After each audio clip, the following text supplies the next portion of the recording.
Donc, j'ai commencé par ma situation actuelle. Donc, je suis Géraldine, j'ai 38 ans.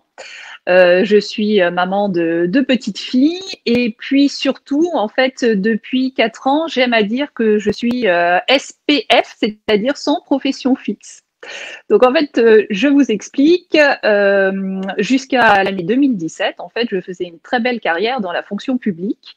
Donc très belle parce que ben, tout se déroulait très très bien, j'obtenais les postes que je voulais, j'avais un poste à responsabilité, donc tout ce que j'avais pu imaginer dans mon déroulé de carrière, sauf que je sentais que au fond de moi, il y avait un truc en fait qui n'allait pas. Je pense que je traînais ça depuis un certain nombre d'années. Je le mettais sous cocotte parce que j'avais pas envie de me poser les bonnes questions pour savoir qu'est-ce qui se passait exactement au fond de moi. Mhm. Et puis, je pense qu'en devenant maman, alors ça fait un peu cliché parce que il y a beaucoup de femmes qui peuvent expliquer ça, mais c'est vraiment une réalité. C'est à partir du moment où je suis devenue maman, et en plus de deux petites filles, où j'ai commencé vraiment à me dire, mais attends là, qu'est-ce que tu es en train de faire de ta vie? Quel message tu as envie de transmettre à tes filles plus tard en termes de réalisation féminin, en termes d'avoir ses propres objectifs, de rêver aussi sa vie en grand, telle qu'on peut avoir envie de la rêver. Et donc, du coup, en 2017, j'étais enceinte de 8 mois de ma deuxième fille avec mon gros bidon. Et je suis rentrée un Mhm. soir et j'ai dit à mon mari, je dis, bon, bah écoute, je sais pas du tout ce que je vais faire de ma vie pro, mais tout ce que je peux te dire, c'est qu'après mon congé mat, je veux changer complètement. Voilà.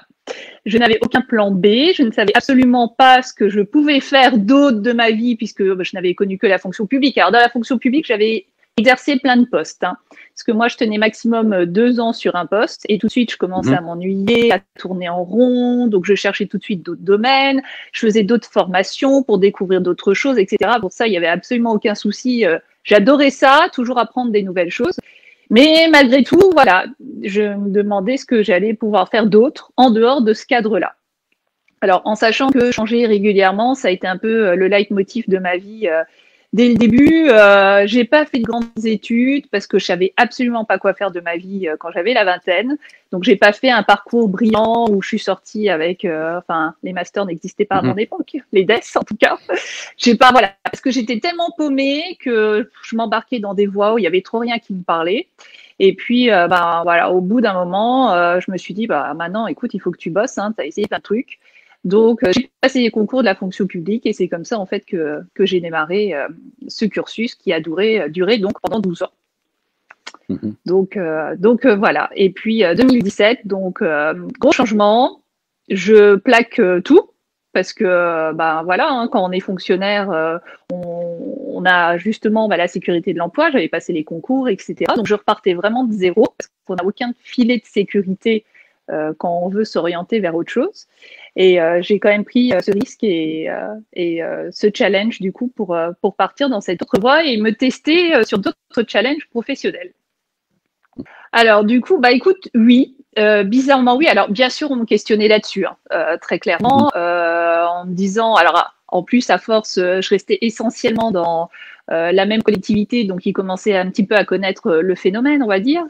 Et donc, je leur expliquais, ils me connaissaient, ils savaient que j'avais toujours besoin de découvrir d'autres choses. Ils savaient pour autant que je m'investissais à 200% sur mes postes. Mhm. Donc, ils avaient aussi cette garantie-là. Donc, c'était un peu, si tu veux, à chaque fois un pari. C'était, bon, bah, ok, on prend Géraldine, ça devrait bien se passer. Elle va bosser comme une malade, mais faut pas s'attendre à ce qu'elle reste 10 ans sur le même poste. Donc, ça passait quand même, du coup, par rapport à ça, du fait de ma motivation et de mon engagement à chaque fois sur les postes, en sachant que j'étais dans la fonction publique territoriale, donc on est quand même soumis Mhm. à postulation, hein, donc avec CV, lettre de motivation, on passe des jurys, etc. C'est pas, on n'est pas muté d'office sur un poste, hein, donc il fallait que je défende à chaque fois ma candidature. Mais voilà, tu vois, je devais avoir les bons arguments quand même pour les convaincre de tenter le coup. Ouais. Donc du coup, en 2017, quand j'ai décidé de me lancer justement dans cette autre vie professionnelle, alors je t'avoue que j'ai eu quand même d'abord une espèce de grande phase de solitude, pour dire ce qui est, parce que après l'euphorie du oui, ça y est, je me lance, ça va être autre chose, je vais faire du coup, je vais découvrir plein de choses, ça va être génial, etc. Donc bon, déjà, tu as ta réalité quotidienne parce que bah, j'avais un petit bébé en plus dans les bras, ma fille aînée qui avait 2 ans et demi. Donc, en termes d'occupation, c'était déjà pas mal. Donc finalement, une première année s'est passée où je me suis concentrée sur ma vie familiale et en même temps, ça me permettait aussi quand même de commencer à poser de nouveaux projets, à réfléchir, etc. par rapport à tout ça. Puis au bout d'un an, quand j'ai commencé un petit peu à sortir la tête de l'eau, où je me suis dit, bon, allez, maintenant, c'est aussi important pour moi d'avoir une vie professionnelle, d'avoir une vie sociale, j'ai besoin d'avancer maintenant par rapport à ça. Donc pour moi, il était clair que je voulais me tester sur des compétences potentielles en tant qu'entrepreneur.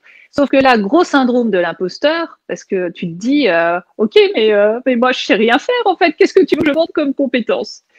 Donc c'est là où ça a été un petit peu compliqué pour moi parce que en plus, comme tu le disais en introduction, j'habite pas sur Strasbourg, je suis aussi, j'habite dans un petit village, donc pouvoir rencontrer du monde, rencontrer d'autres entrepreneurs et notamment d'autres femmes entrepreneurs parce que j'avais vraiment besoin de partager mes interrogations à ce moment-là, c'était tout de suite beaucoup plus compliqué. Donc je me disais bon, alors ok, distance géographique, ça me fait une petite barrière supplémentaire.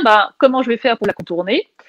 Eh ben tiens, si j'essayais moi de rencontrer justement autour de chez moi aussi des femmes entrepreneurs, parce qu'il n'y a pas de raison qu'en dehors de Strasbourg, il n'y ait pas justement aussi des belles rencontres à faire, qu'il n'y ait pas aussi des profils intéressants, des femmes qui ont eu des parcours un peu similaires aux miens et avec qui je pourrais échanger, qui pourraient me conseiller, me rassurer aussi, parce que je pense qu'à ce moment-là, j'avais beaucoup besoin d'être rassurée, et puis qui puissent m'inspirer, parce que c'est aussi hyper important dans ces moments-là d'avoir des rôles modèles. Et puis de savoir que ces parcours-là sont possibles et puis qu'on peut faire de jolies choses grâce à ces rencontres-là. Et donc du coup, alors j'étais très éloignée de tout ce qui était réseaux sociaux. Enfin voilà, tu sais, j'avais ma petite page Facebook. Je devais publier un truc tous les 6 mois. Enfin voilà, je n'étais pas du tout branchée là-dessus.